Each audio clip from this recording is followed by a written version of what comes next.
नमस्कार दोस्तों, डेट है आज की 26 जून 2023 और स्वागत है आपका एटोरियल डिस्कशन में। आज 3 इश्यूज हम सीधे सीधे डिस्कस करेंगे, 2 द हिंदू के, एक इंडियन एक्सप्रेस का। कुछ आर्टिकल्स हम न्यूज़पेपर से वैसे उठाएंगे एथिक्स के पर्सपेक्टिव से और एग्जाम्पल्स के पर्सपेक्टिव से। उसके बाद समरी डिस्कस करेंगे और आज तो देखो जो क्वेश्चंस है ना वो वेबसाइट पे भी पोस्ट किए जाएंगे। पूरी कोशिश होगी कि आज जो ये क्वेश्चंस पोस्ट किए जाएं उनके मॉडल आंसर भी आपको मिले। तो लिंक आपको मिल जाएगा वेबसाइट पे, कहाँ पे जाके आप इन क्वेश्चंस को अटेम्प्ट कर सकते हो, दूसरों के आंसर्स देख सकते हो। डिस्क्रिप्शन बॉक्स में आपको लिंक मिल जाएगा कि ये क्वेश्चंस को कहाँ पे पोस्ट किया गया है। आगे बढ़ने से पहले एथिक्स की एक डेफिनेशन हम देख लेते हैं। अल्ट्रुइज्म का क्या मतलब होता है? जब देखो आप दूसरों की हेल्प करते हो ना without expecting anything from them, मतलब बदले में आप कुछ नहीं एक्सपेक्ट करते और दूसरों की हेल्प करते हो, तो ये है अल्ट्रुइज्म। जैसे देखो मुझे कोई अजनबी मिला, उसने मुझसे हेल्प मांगी, उसने बताया कि मेरी ये सिचुएशन है, मेरे पास किराए के पैसे नहीं हैं, तो मैंने उसको हेल्प कर दी। मुझे पता है वो ज़िंदगी में दोबारा कभी नहीं मिलेगा, मैंने उसकी हेल्प कर दी ताकि वो अपने गंतव्य तक, डेस्टिनेशन पे पहुंच सके। तो ये अल्ट्रुइज्म है। मतलब आप दूसरों के बेस्ट इंटरेस्ट में काम करते हो, ना कि अपने सेल्फ इंटरेस्ट में। क्योंकि देखो आपने उसको पैसे दिए, आपका तो नुकसान हुआ ना, तो आपने उसके फेवर में काम किया, उसके बेस्ट इंटरेस्ट में काम किया, अजनबी के को पैसे दिए, जबकि आपने अपना नुकसान करवाया। तो ये अल्ट्रुइज्म है।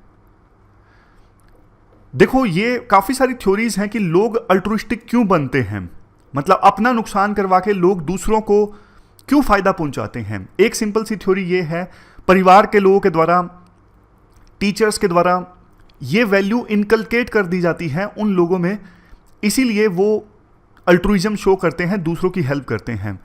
कुछ लोग ये भी बोलते हैं कि अगर वैल्यूज ना भी दी जाए ना, तो भी ये एवोल्यूशन का नियम है कि आगे जाके ना इंडिविजुअल्स के बीच, ग्रुप्स के बीच में कोऑपरेशन देखने को मिलता है, एक दूसरे को हेल्प करने का नेचर देखने को मिलता है।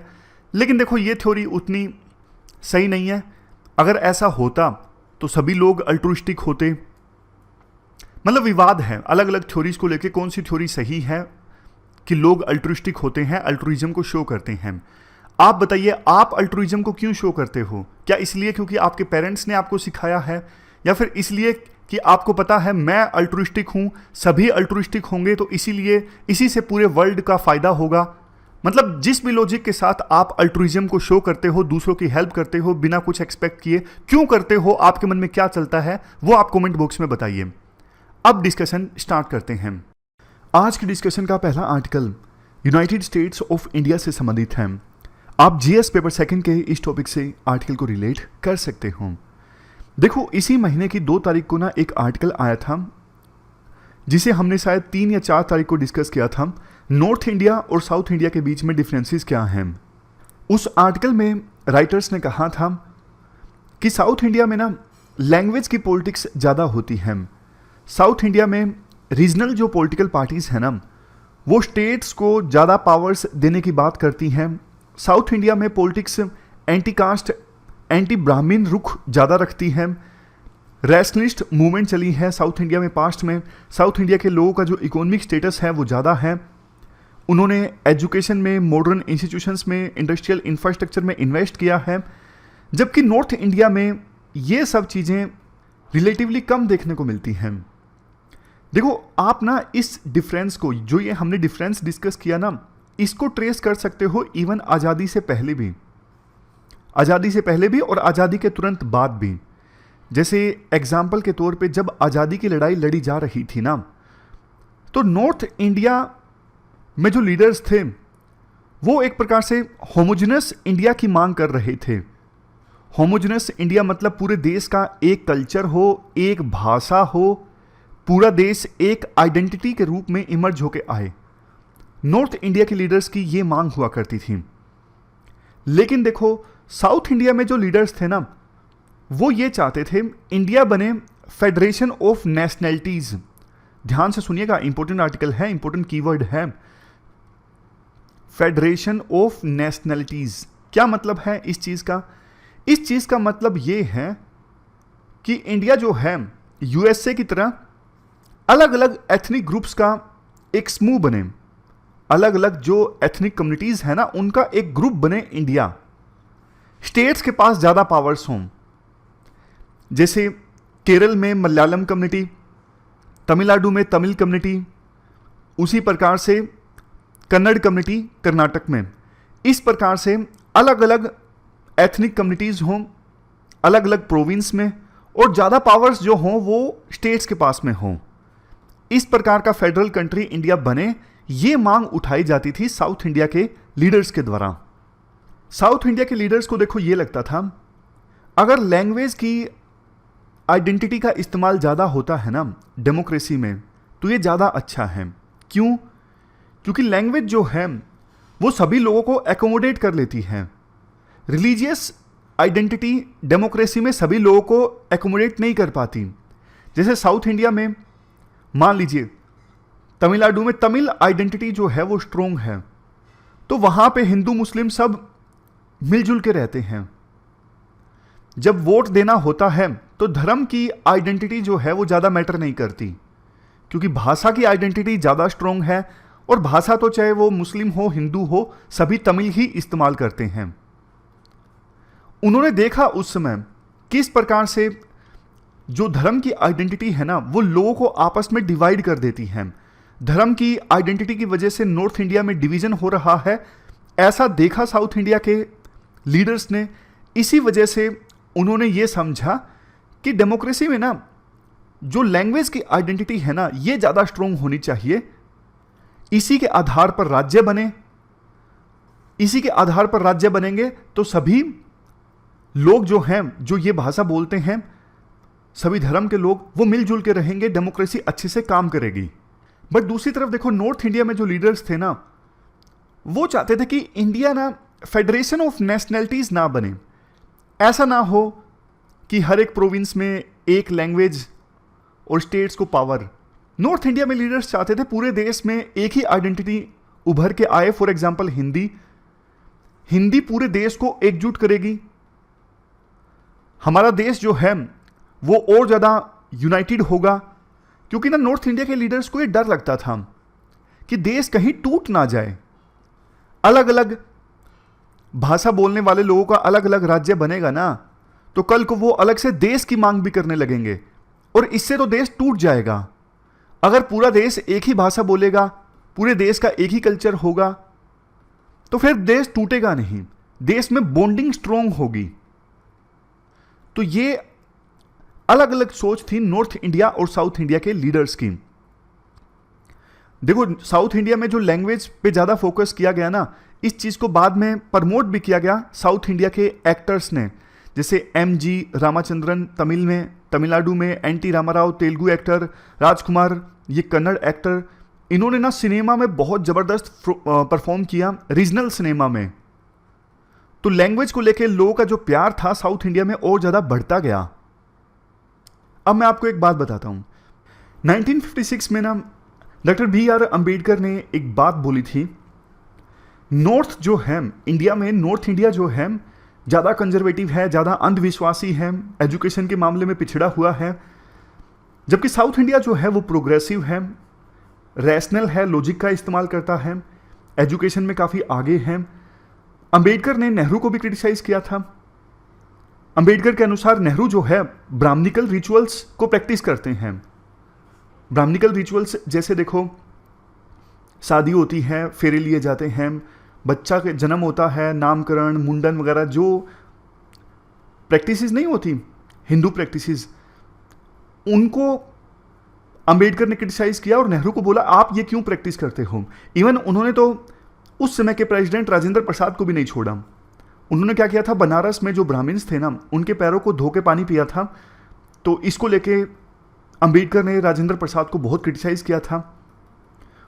अम्बेडकर को एक चीज़ का डर था, डर ये था कि साउथ जो है वो ज़्यादा ओपन है, साउथ नॉर्थ की लीडरशिप स्वीकार नहीं करेगा। नॉर्थ जहां हिंदी, हिंदू, हिंदुस्तान का स्लोगन पे चल रहा था, साउथ चाहता था फेडरेशन ऑफ नेशनैलिटीज़, जिसका मतलब हमने समझा अलग अलग एथनिक कम्युनिटीज़ एक साथ एक ही देश में रहें।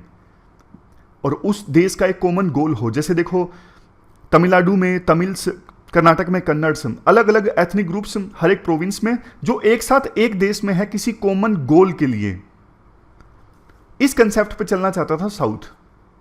ये चीजें देखो आज भी देखने को मिलती हैं साउथ इंडिया में। साउथ इंडिया में धर्म के नाम पे पॉलिटिक्स कम होती है, नॉर्थ इंडिया में ज्यादा होती है। अब कुछ ऐसी बातें आर्टिकल में बताई जाती हैं, जैसे आज़ादी से पहले आंध्रा महासभा के लीडर्स ने ये बोला था कि इंडियन सबकॉन्टिनेंट जो है वो कई सारी नेशनलिटीज़ का ग्रुप है, एक भाषा नहीं है, एक कल्चर नहीं है इंडियन सबकॉन्टिनेंट में। तो अगर इंडिया को आप यूनिटरी बनाओगे ना तो वो डिजास्टर हो जाएगा इंडियन डेमोक्रेसी के लिए। यूनिटरी मतलब, यूनिटरी में ये सारे फीचर्स होते हैं, जैसे पावर जो है वो सेंट्रल गवर्नमेंट के हाथ में सेंट्रलाइज होती है, एक ही संविधान होता है, एक यूनिफॉर्म पॉलिसीज होती है, मतलब same laws, same administrative system पूरे देश में, single legal system, single judiciary, centralize decision making, छोटे छोटे स्टेट्स उनके पास में कोई पावर नहीं। तो अगर इस प्रकार का भारत आप बनाओगे ना तो वो डिजास्टरस होएगा भारतीय डेमोक्रेसी के लिए। आपको ना इस प्रकार का भारत बनाना है जिसमें पावर डिवाइडेड है सेंटर और स्टेट्स के बीच में, दो संविधान हैं और संविधान चेंज करना हो तो दोनों के बीच में सहमति होनी चाहिए, सेंटर और स्टेट गवर्नमेंट्स के बीच में। अलग अलग लॉज एग्जिस्ट करें, सेंट्रल लॉज अलग, स्टेट लॉज अलग, ड्यूल जुडिशरी सिस्टम होना चाहिए। ये जो फीचर्स होते हैं फेडरलिज्म के। और फाइनली हमारा देश का संविधान बना कैसे? देखो वैसे तो इंडिया आज के समय में एक फेडरल कंट्री है, बट यूएसए जैसा फेडरलिज्म हमारे देश में नहीं है। क्वेसी फेडरलिज्म भी बोला जाता है इंडिया को, क्योंकि फेडरल कंट्री तो है लेकिन बहुत सारे ना यूनिटरी फीचर्स भी हैं, जैसे ड्यूल कॉन्स्टिट्यूशन नहीं है इंडिया में, और इसके साथ साथ जुडिशियल सिस्टम भी इंटीग्रेटेड है, और इमरजेंसी लगने पर संविधान में सारे यूनिटरी फीचर आ जाते हैं, पावर सेंट्रलाइज हो जाती हैं पूरी तरह से। तो इंडिया फेडरल कंट्री है बट विद यूनिटरी फीचर्स। तो ये पूरा आर्टिकल हमने डिस्कस किया। अब हम चलते हैं आगे। अब इसके बाद नेक्स्ट आर्टिकल जो है इसमें भी देखो लैंग्वेज का एलिमेंट तो है, कैसे अब समझते हैं। डायस्पोरा से संबंधित ये आर्टिकल है, वैसे लैंग्वेज का एलिमेंट इसमें है। आप जीएस पेपर सेकंड के इस टॉपिक से आर्टिकल को रिलेट कर सकते हो। स्टालिन जो है तमिलनाडु के मुख्यमंत्री हैं, मई 2023 में जापान की यात्रा पर गए थे और सिंगापुर की यात्रा पर गए थे। मकसद था तमिलनाडु में इन्वेस्टमेंट को अट्रैक्ट करना। कोई बहुत बड़ी बात नहीं, अलग अलग राज्यों के मुख्यमंत्री जाते रहते हैं। इन्होंने देखो वहां पर यह बोला कि तमिलनाडु की जो गवर्नमेंट है वो तमिल डायस्पोरा को प्रोटेक्ट करेगी, जो फैला हुआ है अलग अलग देशों में, जो इंडिया को छोड़ के गया था अच्छी एजुकेशन के लिए, बिजनेस के लिए या फिर एम्प्लॉयमेंट के लिए। उन्होंने ये भी बोला कि तमिल लैंग्वेज को प्रोटेक्ट करना एक प्रकार से तमिल कम्युनिटी को प्रोटेक्ट करने के समान है। उन्होंने ये भी बोला कि रूलिंग डीएमके पार्टी जो है वो हर एक सपोर्ट प्रोवाइड करेगी तमिल कम्युनिटी को। मतलब उन्होंने तमिल लैंग्वेज पे फोकस किया सिंगापुर में और जापान में जहां पर वो गए थे। देखो तमिल डायस्पोरा बहुत बड़ा है, वर्ल्ड के अलग अलग इलाकों में, जैसे मलेशिया में, सिंगापुर में, श्रीलंका में, म्यांमार में, मॉरिशस में, साउथ अफ्रीका में, ये सारे उन देशों के नाम हैं जहां पे तमिल डायस्पोरा की संख्या अच्छी खासी है। आप देख सकते हो यहां पे भी, यहां पे तमिल डायस्पोरा का नंबर बढ़िया है। और देखो जो तमिल कम्युनिटी के लोग होते हैं ना, दूसरे देशों में रहते हैं, फॉर एग्जांपल यूएसए में, 3 आइडेंटिटीज वो अपनी साथ लेके चलते हैं। एक तमिल आइडेंटिटी क्योंकि वो तमिलियन है, दूसरा इंडियन आइडेंटिटी क्योंकि वो इंडिया के भी हैं, तीसरा उस देश की आइडेंटिटी जहां पे वो अभी हैं फिलहाल। फॉर एग्जांपल यूएसए में है तो यूएस की आइडेंटिटी भी उनको साथ लेके चलनी पड़ती है। एक और कंसेप्ट है diaspora of the diaspora. Diaspora of the diaspora का क्या मतलब है? मान लीजिए देखो इंडिया से कोई तमिल कम्युनिटी का पर्सन पहले गया मालदीव में, फिर मालदीव से वो चला गया किसी और डेवलप कंट्री में, फॉर एग्जांपल जर्मनी में, तो वो हुआ डायस्पोरा ऑफ द डायस्पोरा। पहले वो इंडिया से गया था फॉर एग्जांपल मालदीव में या फिर किसी दूसरे देश में, मलेशिया में, और कुछ समय मलेशिया में रहने के बाद वो फिर चला गया कनाडा में या फिर यूएसए में। तो वो तो मलेशिया या फिर मालदीव के लिए भी डायस्पोरा हो गया ना। वो इंडिया का भी डायस्पोरा है, मलेशिया के भी डायस्पोरा है, क्योंकि वो कुछ समय के लिए मलेशिया में भी रहा। राइटर कहते हैं देखो इंडिया का डायस्पोरा ना बहुत ज़्यादा फैला हुआ है और उनकी जो प्रॉब्लम्स हैं, उनकी एक्सपेक्टेशंस हैं, वो सेम नहीं है। मतलब डायस्पोरा का नेचर भी बहुत अलग है। अब कोई प्रोफेशनल काम करता है विदेश में जाके तो उसकी आवश्यकताएं अलग हैं, कोई पढ़ाई करने के लिए गया है, कोई ब्लू कॉलर वर्क कर रहा है, मतलब जैसे फैक्ट्री वगैरह में। तो इतना डाइवर्स डायस्पोरा है इंडिया का, सबको आप सेम तरीके से डील नहीं कर सकते। जैसे तमिल डायस्पोरा की यहाँ पे बात हो रही है। तमिल डायस्पोरा ने दूसरे देशों की इकोनॉमीज में, लिटरेचर में, फाइन आर्ट्स में, स्पोर्ट्स में, साइंस में और पॉलिटिक्स में काफ़ी बढ़िया परफॉर्म किया है। कुछ अच्छे नाम जैसे डॉक्टर चंद्रशेखर, इसके अलावा इंदिरा नूई, ये सारे बहुत सारे नाम हैं, सुंदर पिचई, रघुराम राजन, कमला हैरिस, ये सब तमिल डायस्पोरा के लोग हैं। आज़ादी से पहले देखो नेहरू ने ना मार्च 1946 में एक स्पीच दी थी कि जब इंडिया आज़ाद हो जाएगा ना तो इंडिया अपने हर एक बच्चे को जो इंडिया से बाहर है उसे प्रोटेक्ट करेगा। लेकिन देखो ऐसा हुआ नहीं। श्रीलंका में ना पहला संविधान का अमेंडमेंट आया था जिसमें तमिल्स जो श्रीलंका में थे ना, बहुत सारे तमिल्स को उनकी सिटीजनशिप से वंचित कर दिया गया। लेकिन नेहरू कुछ नहीं बोल सके, नेहरू ने कुछ खास विरोध नहीं किया। श्रीलंका ने यह बोल दिया गया कि ये हमारा सोवरिन राइट है, कौन सिटीजन बनेगा कौन सिटीजन नहीं बनेगा ये हम डिसाइड करेंगे, हम अपने हिसाब से रूल्स बना सकते हैं। फिर इसके बाद म्यांमार, उस समय का बर्मा आज का म्यांमार, इन्होंने हजारों जो तमिल्स रहते थे ना उनके देश में, उनको सिटीजनशिप दी ही नहीं बल्कि उनको एक्सपेल कर दिया गया। और उनको एक्सपेल करने से पहले करेंसी को डीमोनेटाइज कर दिया ताकि इंडियन तमिल्स जो इंडिया में आए अपने साथ जो करेंसी लेके आए उसकी कोई वैल्यू ना हो। उन्होंने उस करेंसी को डीमोनेटाइज कर दिया था, सिर्फ कागज के पेपर रह गए थे। इंडियन तमिल्स की बरसों की कमाई जो उन्होंने वहां पे कमाई थी।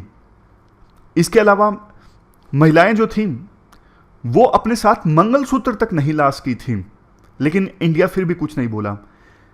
देखो दो चीजें हैं, एक है बायलैटरल रिलेशंस, दूसरा है इंडियन डायस्पोरा। जैसे हमारे पड़ोसी देश हैं नेपाल, श्रीलंका, यहाँ पे इंडियन डायस्पोरा के लोग भी हैं और इन देशों के साथ में हमें अच्छे से पॉलिटिकल रिलेशंस भी इस्टेब्लिश करने हैं। दोनों के बीच में ना बैलेंस इस्टेब्लिश करना जरूरी है। लेकिन ना कई बार सरकार ने क्या किया, पॉलिटिकल रिलेशंस को ज्यादा तवज्जो दे दी और अपने डायस्पोरा का ख्याल नहीं रखा उन देशों से डील करते वक्त। जैसे देखो 1964 में ना सिरी मावो शास्त्री पैक्ट हुआ था 1964 में। यह एग्रीमेंट ना उस समय के श्रीलंका के प्रधानमंत्री सिरिमावो बंडरनाइके और भारत के प्रधानमंत्री शास्त्री के बीच में साइन हुआ था। इसमें यह डिसाइड हुआ था श्रीलंका में जो 5,25,000 तमिलियंस है ना उनको तो इंडिया में रिपैट्रिएट किया जाएगा, श्रीलंका से इंडिया में लाया जाएगा और इंडिया उनको सिटीजनशिप देगा। उनकी रिपैट्रिएशन की कॉस्ट भी इंडिया उठाएगा। श्रीलंका में 3 लाख जो तमिलियंस है ना उनको श्रीलंका सिटीजनशिप देगा और बाकी के जो तमिलियंस है ना श्रीलंका में वो स्टेटलेस रहेंगे जब तक कि उनको इंडिया या फिर श्रीलंका सिटीजनशिप नहीं दे देता। तो बहुत ही खराब ये एग्रीमेंट था। राइटर कहते हैं धोखा था एक प्रकार से तमिल माइनॉरिटीज के साथ, तमिल डायस्पोरा के साथ। तमिल लीडर्स ने उस समय बहुत विरोध किया था इस एग्रीमेंट का, लेकिन फिर भी सेंट्रल गवर्नमेंट इस एग्रीमेंट को लेकर आगे बढ़ गई। इतिहास से फिर से करंट में आते हैं राइटर। वो कहते हैं स्टालिन तमिलनाडु के जो मुख्यमंत्री हैं ना वो बोलते हैं कि हम तमिल लैंग्वेज को प्रोटेक्ट करेंगे, लेकिन सच्चाई तो ये है बहुत सारे तमिल कम्युनिटी के लोग ऐसे हैं जो अभी विदेश में हैं, वो खुद तमिल लैंग्वेज भूल गए हैं, जो कि तमिल कल्चर का एक इंपॉर्टेंट पार्ट है, जो हमने पिछले आर्टिकल में भी डिस्कस किया। वैसे देखो डायस्पोरा का जो इशू है ना सेंट्रल गवर्नमेंट के पास आता है 7वें शेड्यूल में। स्टेट गवर्नमेंट सेंट्रल गवर्नमेंट की पॉलिसीज को जरूर इन्फ्लुएंस कर सकते हैं। कैसे? अब देखो स्टेट गवर्नमेंट बार बार किसी इशू पे बोलेगी कि हमारे राज्य के लोग वहाँ पे फंसे हुए हैं, बचाइए, तो केंद्र सरकार पे यानी सेंट्रल गवर्नमेंट पे भी प्रेशर आता ही है ना। मान लीजिए तमिल डायस्पोरा के लोगों के साथ कुछ गलत हुआ है यूएसए में, तमिलनाडु की सरकार आवाज़ उठाएगी तो सेंट्रल गवर्नमेंट के ऊपर प्रेशर आता है, तो फिर सेंट्रल गवर्नमेंट भी एक्शन लेती है। राइटर ये कहते हैं कि देखो एक ना दोस्ती होनी चाहिए इस इशू पे स्टेट गवर्नमेंट और सेंट्रल गवर्नमेंट के बीच में। अभी जैसे डीएमके की गवर्नमेंट है तमिलनाडु में और मोदी गवर्नमेंट है सेंटर में, तो दोनों के बीच में ना कंपेनियनशिप होनी चाहिए, दोस्ती होनी चाहिए कि मिल के डायस्पोरा के जो इशू है इसको हैंडल किया जाए। प्रधानमंत्री मोदी ने तमिल लैंग्वेज की तारीफ बार बार की है यूएन के मंच से। अभी यूएसए गए थे, यूएसए में भी स्पीच देते वक्त प्रधानमंत्री मोदी ने तमिल लैंग्वेज को ओल्डेस्ट लैंग्वेज कहा था। जैसे देखो एक पॉइंट दिया जाता है सिटीजनशिप अमेंडमेंट एक्ट का, इसमें यह बोला गया कि पाकिस्तान, अफगानिस्तान, बांग्लादेश, यहाँ पे जो परसिक्यूटेड माइनॉरिटीज़ हैं, ऐसी माइनॉरिटीज़ जिनके ऊपर अत्याचार हुआ है, वो भाग के इंडिया में आते हैं, तो उनके लिए सिटीजनशिप नॉर्म आसान बनाए गए थे 2019 के सिटीजनशिप अमेंडमेंट एक्ट में। बट इसमें श्रीलंका को कवर नहीं किया गया। सेंट्रल गवर्नमेंट जो है वो श्रीलंकन तमिल रिफ्यूजीज को इलीगल इमिग्रेंट कहती है और बोलती है कि इनको श्रीलंका में वापस जाना जरूरी है। लेकिन देखो दोनों गवर्नमेंट्स, तमिलनाडु की गवर्नमेंट और सेंट्रल गवर्नमेंट, दोनों आपस में टकराएंगे ना इस इशू पर, तो देखो रिफ्यूजीज का जो इशू है उसे सोल्व नहीं किया जा सकता। आज के समय में 29,500 तमिल रिफ्यूजीज हैं इंडिया में जो स्टेटलेस हैं, जिनको इंडिया की सिटीजनशिप नहीं मिली हुई है, तो इनको सिटीजनशिप दे देनी चाहिए सेंट्रल गवर्नमेंट को। और श्रीलंकन तमिल रिफ्यूजीज जो हैं वो देखो अपनी श्रीलंकन सिटीजनशिप को भी छोड़ने को तैयार हैं अगर उन्हें इंडियन सिटीजनशिप मिलती है तो इस इश्यू पे पॉलिटिक्स नहीं होनी चाहिए, एक सॉल्यूशन फाइंड आउट करने की आवश्यकता है। इसके बाद नेक्स्ट आर्टिकल इंडिया और यूएसए रिलेशंस से संबंधित है। आप जीएस पेपर सेकंड के इस टॉपिक से आर्टिकल को रिलेट कर सकते हो। देखो प्रधानमंत्री मोदी यूएस की यात्रा पर गए थे, बहुत सारे एग्रीमेंट्स साइन हुए, एडवांस टेक्नोलॉजी को लेके कोऑपरेशन होगा दोनों देशों के बीच, क्लाइमेट चेंज को लेके दोनों देश आपस में कोऑपरेट करेंगे, मिल के काम करेंगे, मून मिशंस, मल्टीलेटरलिज्म जैसे यूएन जैसी संस्थाओं में रिफॉर्म लाने की आवश्यकता है, मून मिशन पे मिल के काम करेंगे, फाइटर जेट इंजन की जो प्रोडक्शन है उसमें इन्वेस्टमेंट करेगा यूएस, सेमीकंडक्टर्स की प्रोडक्शन में इन्वेस्टमेंट करेगा। इसके अलावा टेररिज्म से लड़ना, डिजिटल पब्लिक इंफ्रास्ट्रक्चर, इन सब इश्यूज पे कोऑपरेशन होगा इंडिया और यूएस के बीच, डिसाइड हुआ प्रधानमंत्री मोदी की यूएस यात्रा के दौरान। देखो राइटर ये बोलते हैं इंडिया और यूएस के जो रिलेशंस है ना वो हमेशा से अच्छे नहीं थे, बीच बीच में कुछ मोमेंट्स आए अच्छे। जैसे देखो जब चाइना ने 1962 में इंडिया के ऊपर अटैक किया था तो उस समय नेहरू प्रधानमंत्री थे, उन्होंने यूएस को खत लिखा था हेल्प के लिए।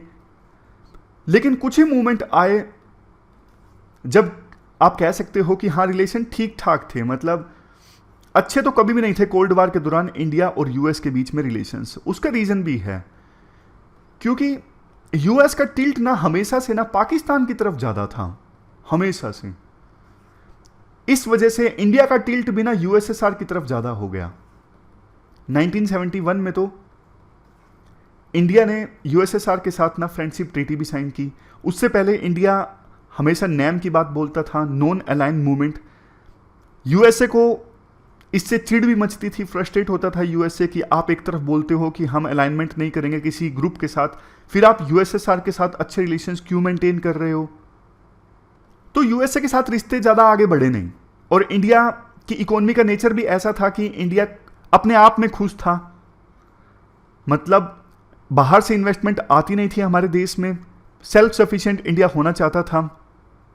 लेकिन देखो धीरे धीरे सिचुएशन चेंज हुई, एलपीजी रिफॉर्म्स हमारे देश में आए। एलपीजी रिफॉर्म्स जब आए तो इंडिया लिबरलाइज हो गया, इन्वेस्टमेंट इंडिया में आने लगी। तो यूएसए को पता लगा कि इंडिया की पॉपुलेशन तो इतनी ज़्यादा हो गई है, इंडिया के रूप में एक बहुत बड़ी मार्केट है। फिर यूएस को यह भी समझ में आया कि देखो चाइना तो बहुत तेज़ी से आगे बढ़ गया है, अब चाइना को रोकना जरूरी हो गया है। अब चाइना को नहीं रोका गया तो वो तो हमसे भी आगे निकल जाएगा पावर के मामले में। तो यूएस को लगा कि चाइना को रोकने के लिए ना एशिया में इंडिया का साथ जरूरी है। तो इंडिया और यूएस धीरे धीरे ना एक साथ काम करने लगे। मकसद सेम हो गया कि चाइना को रोकना है, बड़ा मकसद ये चाइना को रोकना है। दूसरा, इंडिया की इकोनॉमी का साइज भी बहुत बड़ा हो गया था, समझ गए। तो यूएस को लगा कि इंडिया के रूप में एक बहुत बड़ी मार्केट है और इंडिया को यूएस से टेक्नोलॉजी चाहिए थी, कैपिटल चाहिए थी। और यूएसएसआर तो अब डिसइंटीग्रेट हो चुका था 1990-91 में ही। तो इंडिया को लगा कि यार अब यूएसए के साथ अच्छे संबंध बनाने में ही फायदा है। तो 2007 में क्वाड बना लेकिन उस समय इस पे ज़्यादा फोकस नहीं किया गया। क्वाड मतलब जिसमें 4 देश, इंडिया, यूएस, जापान, ऑस्ट्रेलिया, ये क्वाड बना, लेकिन 2007 में सिर्फ आइडिया निकल के आया था। बट देखो, राइटर का मेन पॉइंट ये है, असली जिस चीज़ की वजह से दोनों देश एक साथ आए ना, वो है शी जिनपिंग। शी जिनपिंग जैसे ही चाइना के राष्ट्रपति बने ना, तो इन्होंने ना एग्रेसिव पॉलिसीज अपनानी स्टार्ट कर दी। उन एग्रेसिव पॉलिसीज की वजह से ना इंडिया को भी खतरा महसूस हुआ और यूएसए को भी खतरा महसूस हुआ। तो दोनों देशों को लगा कि यार अब तो एक साथ आना ही पड़ेगा ताकि डेटरेंस क्रिएट कर सके। क्या मतलब है इस चीज का, मैं आपको बताता हूं। जैसे देखो, एक मोहल्ले में ना 2 गुंडे हैं, ए और बी। सी कोई आम आदमी है। अब देखो, बी जो गुंडा है ना, वो सी को परेशान कर रहा है, यानी आम आदमी को परेशान कर रहा है। और ए जो गुंडा है ना, वो पूरे मोहल्ले में अपनी धाक उसकी ऑलरेडी जमी हुई है, वो बरकरार रखना चाहता है। तो ए और सी ना दोनों ने हाथ मिला लिया। अब क्या होगा, बी जो है वो सी को तंग नहीं करेगा। क्यों? क्योंकि सी को ए गुंडे का साथ मिल चुका है। ए गुंडा इसलिए खुश है क्योंकि उसे मोहल्ले में अपनी धाक जमानी है, तो सी नाम के आम आदमी का उसे साथ मिल गया। तो उसे लगता है कि यार मैं अपनी धाक जमा पाऊंगा, लगातार रख पाऊंगा, मुझे कोई दिक्कत नहीं होगी क्योंकि शरीफ आदमियों का साथ भी मेरे को मिल रहा है। यही सिचुएशन है। ए जो गुंडा है वो यूएस है, जो अपनी धाक बरकरार रखना चाहता है, अपनी दबदबा अपना बरकरार रखना चाहता है वर्ल्ड में। बी जो गुंडा है वो चाइना है, जो शरीफ आदमियों को तंग कर रहा है, जैसे सी को। तो ए और सी एक साथ आएंगे ना, तो बी को भी डर लगेगा। बी फिर सी को ना तंग करना बंद कर देगा, क्योंकि उसको पता है कि ए नाम का गुंडा अब आम आदमी के साथ आ चुका है, वो हमसे भी बड़ा गुंडा है, इसलिए सी को तंग करने का फायदा नहीं है। तो एग्जाम्पल से आप समझ गए, इसलिए दोनों देश इंडिया और यूएसए एक साथ आए, क्योंकि चाइना जो है, जब से शी जिनपिंग राष्ट्रपति बने ना, चाइना की पॉलिसीज बहुत ज्यादा एग्रेसिव हो गई हैं। तो शी जिनपिंग इंडिया और यूएस को एक साथ लेके आए। और देखो, ये इस एग्जाम्पल में ना ए और बी दोनों गुंडे हैं, सी आम आदमी है। बी नाम का गुंडा ना सी को हमेशा से बोल रहा है कि आप ए नाम के गुंडे के साथ अच्छे संबंध मत बनाइए। वैसा ही चाइना हमें बोलता है कि आप यूएसए के साथ अच्छे संबंध मत बनाइए। चाइना की जो अखबारें हैं ना, ग्लोबल टाइम्स, उसमें बार बार आर्टिकल्स आते हैं कि इंडिया को अपनी स्ट्रेटेजिक ऑटोनॉमी बरकरार रखनी चाहिए, यूएस के साथ मिलकर नहीं चलना चाहिए, यूएसए के ग्रुप में शामिल नहीं होना चाहिए। पहले तो इंडिया नहीं हो रहा था, पहले इंडिया यूएसए के साथ ज़्यादा अच्छे संबंध नहीं बना रहा था, क्योंकि उसको चाइना से डर लगता था, क्योंकि इंडिया को यह लगता था कि यार रहना तो कल को चाइना के साथ ही है, तो इसलिए यूएसए के साथ ना ज़्यादा बना के नहीं रखते हैं। बट फिर भी चाइना ने गलवान वैली में अटैक कर दिया, हमारे 20 से ज़्यादा जवान शहीद हो गए। तो इंडिया को लगा यार ये चाइना तो अपनी मनमानी करेगा। हम इतने दिन सोचते रहे कि हाँ चाइना को बुरा लग जाएगा यूएसए के साथ अच्छे रिलेशंस ना मेंटेन करें, लेकिन चाइना तो फिर भी अपनी मनमानी कर रहा है। तो फिर इंडिया ने यूएसए के साथ मिलकर काफ़ी सारे एग्रीमेंट साइन कर लिए, जैसे डिफेंस एग्रीमेंट। शुरुआत में हमने बात की, इवन फाइटर जेट के इंजन को इंडिया में प्रोड्यूस किया जाएगा, सेमीकंडक्टर्स में इन्वेस्टमेंट, बहुत सारे इश्यूज पे एग्रीमेंट इंडिया ने यूएसए के साथ कर लिए। तो एक प्रकार से चाइना को सिग्नल है कि भैया हम तो अब यूएसए के मित्र बन गए हैं, अब आप सुधर जाइए। अगर आप नहीं सुधरोगे तो हमारा तो ग्रुप है, हम मिल के काम करेंगे। लास्ट में देखो एक पॉइंट राइटर ये भी बोलते हैं, इसके बाद देखो न्यूज़ देख लेते हैं एथिक्स के पर्सपेक्टिव से। सबसे पहले उड़ीसा की न्यूज़ है। एक ना इरिगेशन प्रोजेक्ट पे काम चल रहा है जिसका नाम है लोअर सुकतेल इरिगेशन प्रोजेक्ट, LSIP। बालनगिर एक डिस्ट्रिक्ट है उड़ीसा में, वहाँ पे प्रोजेक्ट पे काम चल रहा है। गांव वालों को डिस्प्लेस किया जा रहा है क्योंकि सबमर्ज हो जाएगा उनका गांव इस इरिगेशन प्रोजेक्ट की वजह से। गांव वालों को बहुत से आरोप हैं, कंपनसेशन अच्छे से नहीं मिला। तो आप डीएम हो, आप क्या स्टेप्स लोगे यहाँ पे? इस प्रकार का क्वेश्चन ना यूपीएससी में पूछा है।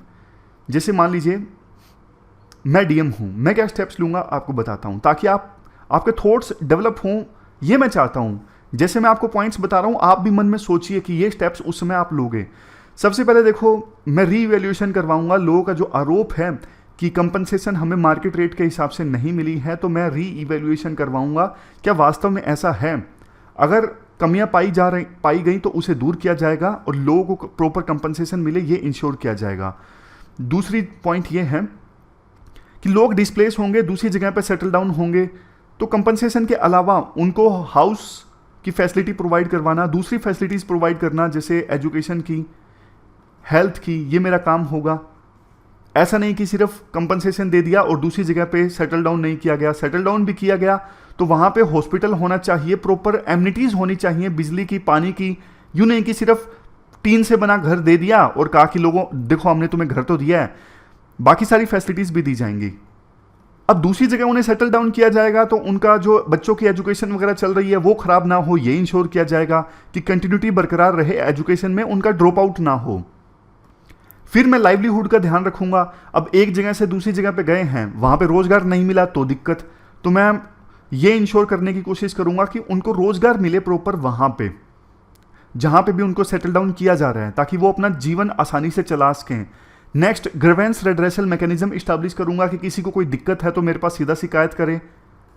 समझ गए? तो ये सारे स्टेप्स मैं उठाऊंगा, तो आप भी इसी तर्ज पे सोचिए और कमेंट बॉक्स में बताइए एक्स्ट्रा स्टेप्स आप क्या लोगे इस सिचुएशन में। आप डीएम हो, शिकायतें आ रही हैं कि कंपनसेशन प्रॉपर नहीं मिला।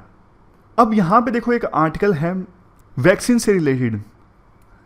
पुणे बेस्ड एक फार्मास्यूटिकल कंपनी है जिसका नाम है जिनोवा। इसने ना एक वैक्सीन प्रोड्यूस की है। वैक्सीन का क्या नाम है? वैक्सीन का नाम यहां पर देखिए आप, जेमकोवैक ओम, ये वैक्सीन का नाम है और ये कंपनी का नाम है जिनोवा। वैक्सीन जो है वो mRNA बेस्ड है। M मतलब मैसेंजर। mRNA वैक्सीन क्या करती है? ये देखो हमारे सेल्स को ट्रेन करती है, सिखाती है कि आप ये प्रोटीन प्रोड्यूस कीजिए जिससे, और इम्यून सिस्टम ऐसी एंटीबॉडीज को प्रोड्यूस करेगा जो फिर लड़ेंगे कोरोना वायरस से। इस प्रकार के ये वैक्सीन काम करती है, mRNA वैक्सीन।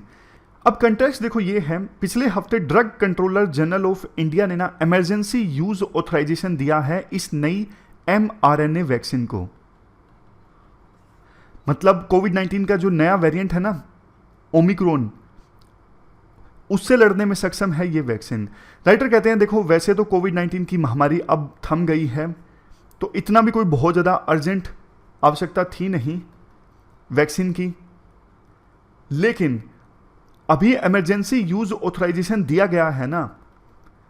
ड्रग्स को इंडिया इमरजेंसी ऑथराइजेशन यूज देने से पहले ना सोचे, क्योंकि ऑलरेडी इंडिया की जो इमेज है ना वो खराब हुई है कि इंडिया में बनी जो ड्रग्स या फिर वैक्सीन्स हैं वो हार्मफुल साबित हुई हैं। तो अब इंडिया को इस मामले में ना ज़्यादा केयरफुल हो जाना चाहिए।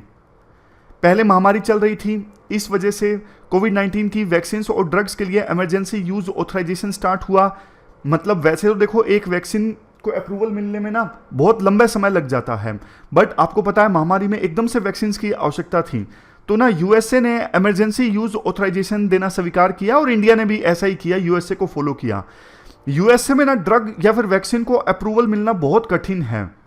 इंडिया में क्या होता है कि यूएस की मान लीजिए ड्रग्स हैं, उनको वहां पे अप्रूवल मिल गया होता है, फिर इंडिया की जो ड्रग रेगुलेटरी बॉडी है वो बोलती है कि अब इसको इंडिया के कंटेक्स्ट में चेक कर लीजिए क्या ये इंडिया के लोगों पर भी एप्लीकेबल है। ये काम इंडिया करता है। मतलब इंडिया सोचता है कि यूएसए ने अप्रूवल दिया है तो सोच समझ के ही दिया होगा, तो उस ड्रग को अब इंडिया में टेस्ट कर लीजिए क्या ये इंडिया के लोगों पर भी वैसे ही काम करती है, अगर करती है तो हम भी इसे अप्रूवल दे देते हैं। बट इंडिया को ना अब इसमें टाइट हो जाना चाहिए। ये पूरा आर्टिकल है, ये यहां पे ये सारी बातें बोली गई हैं। अब लास्ट में समरी देख लेते हैं। सबसे पहले देखो नॉर्थ और साउथ के बीच में डिवाइड वाला आर्टिकल हमने डिस्कस किया। इसमें ये सारे पॉइंट्स हैं। हमने डिस्कस किया कि पॉलिटिक्स जो है नॉर्थ और साउथ की उसमें काफ़ी सारे डिफरेंस हैं इन फैक्टर्स के कारण, जैसे एंटी कास्ट, एंटी ब्राह्मण, कल्चर, लैंग्वेज पे फोकस, ये सारे पॉइंट्स हमने डिस्कस किए। अंबेडकर ने नेहरू और प्रसाद को क्यों क्रिटिसाइज़ किया वो हमने डिस्कस किया। फिर साउथ इंडिया जो है इंडिया को फेडरेशन ऑफ नेशनलिटीज़ के रूप में इन्विजन करता है, और नॉर्थ इंडिया के जो लीडर्स थे वो एक आइडेंटिटी के रूप में इंडिया को देखते थे, हिंदू, हिंदुस्तान, हिंदी। जबकि साउथ इंडिया के लीडर्स को लगता था कि अगर देखो इंडिया में यूनिटरी फीचर आ गए तो इंडिया की डेमोक्रेसी के लिए डिजास्टर हो जाएगा। आज़ादी के बाद फेडरेशन तो इंडिया बना, लेकिन जितनी पावर्स सोची थी ना आंध्रा महासभा ने, उतनी पावर्स नहीं मिली। और जो डिवाइड है नॉर्थ और साउथ के बीच में, वो आज भी देखने को मिलता है। यही रीज़न है कि साउथ इंडिया में बीजेपी नहीं है, नॉर्थ इंडिया में बीजेपी है। और धर्म की पॉलिटिक्स साउथ इंडिया में नहीं होती, नॉर्थ इंडिया में ज़्यादा होती है। ये क्वेश्चंस हैं जो आपको अटेम्प्ट करने हैं। ये दूसरा आर्टिकल की समरी है। डायस्पोरा वाला आर्टिकल हमने डिस्कस किया। नेहरू ने स्पीच दी थी मार्च 1946 में कि आज़ाद हो गया तो हम डायस्पोरा के लोगों को बचाएंगे। नहीं हुआ ऐसा। शास्त्री और सिरिमावो के बीच में पैक्ट हुआ, जिसमें भारतीय डायस्पोरा के जो लोग रहते थे श्रीलंका में, उनको बहुत से लोगों को सिटीजनशिप से वंचित कर दिया गया। बहुत से लोग स्टेटलेस हो गए। आज भी 29,500 इंडियन तमिल रिफ्यूजीज़ हैं जो स्टेटलेस हैं। फिर ये सारे पॉइंट्स हमने डिस्कस किए। स्टालिन गए सिंगापुर और जापान में, उन्होंने स्पीच दी कि तमिल डायस्पोरा के लोगों को हम प्रोटेक्ट करेंगे। तमिल डायस्पोरा के बारे में फैक्ट्स हैं। डायस्पोरा की आइडेंटिटी है कि वो किस प्रकार से 3 आइडेंटिटी कैरी करते हैं। डायस्पोरा ऑफ द डायस्पोरा का कंसेप्ट हमने समझा। सारे डायस्पोरा के लोग अलग होते हैं, एक पैमाने में नहीं माप सकते आप डायस्पोरा के सभी लोगों को। इंडियन डायस्पोरा की जो पॉलिसीज़ हैं वो हमने समझी किस प्रकार से। वैसे डायस्पोरा सेंटर का सब्जेक्ट है, लेकिन स्टेट गवर्नमेंट्स भी पॉलिसीज़ इन्फ्लुएंस करती हैं सेंट्रल गवर्नमेंट की पॉलिसीज़ को। सिटीजनशिप अमेंडमेंट एक्ट में श्रीलंका को कवर नहीं किया, वो हमने समझा। तो ये सारे पॉइंट्स हमने डिस्कस किए डायस्पोरा से रिलेटेड आर्टिकल में।